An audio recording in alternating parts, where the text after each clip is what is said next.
കുടിവെള്ളം കിട്ടാനില്ല. Palakkad Kalmandapam water authority office ഉപരോധിച്ച നാട്ടുകാർ. പാലക്കാട് മരുത് റോഡ് പഞ്ചായത്തിലെ 16-17 വാർഡിലെ ജനങ്ങളുടെ നേതൃത്വത്തിലാണ് പ്രതിഷേധം. 5 മാസമായി കുടിവെള്ളം കിട്ടാകിനിയായതോടെയാണ് വനിതകളും പ്രായമായവരും കുടവുമായി സമരത്തിനിറങ്ങിയത്. ഏറെ നാളായി മണലി, ജീവൻ നഗർ, ഊട്ടൂർത്തറ, കല്ലേപ്പുള്ളി എന്നീ പ്രദേശങ്ങളിലെ നാട്ടുകാർ വെള്ളമില്ലാതെ ദുരിതമനുഭവിക്കുകയാണ്. മലിനജലം കുടിക്കുന്നതിലൂടെ പകർച്ചവ്യാധികൾ ഉണ്ടാവുമെന്ന ആരോഗ്യവകുപ്പ് തുടർച്ചയായി മുന്നറിയിപ്പ് നൽകുമ്പോഴാണ് വാട്ടർ അതോറിറ്റി വല്ലപ്പോഴും നൽകുന്ന കുടിവെള്ളം മാലിന്യം കലർന്നതാവുന്നതെന്ന് നാട്ടുകാർ ആരോപിച്ചു.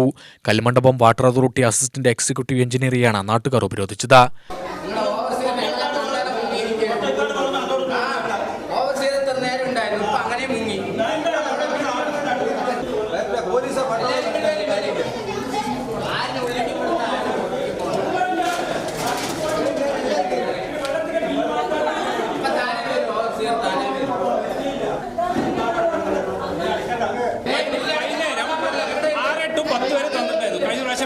അതേപോലെ തരാൻ പറഞ്ഞാൽ വേറെ ഒരു പ്രശ്നമില്ല.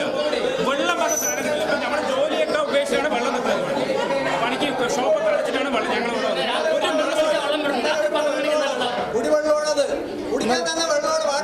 ഇന്നലെ വിട്ട വെള്ളമാണ്.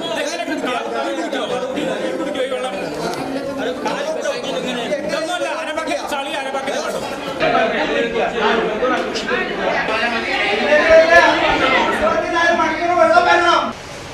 UTV news Palakkad.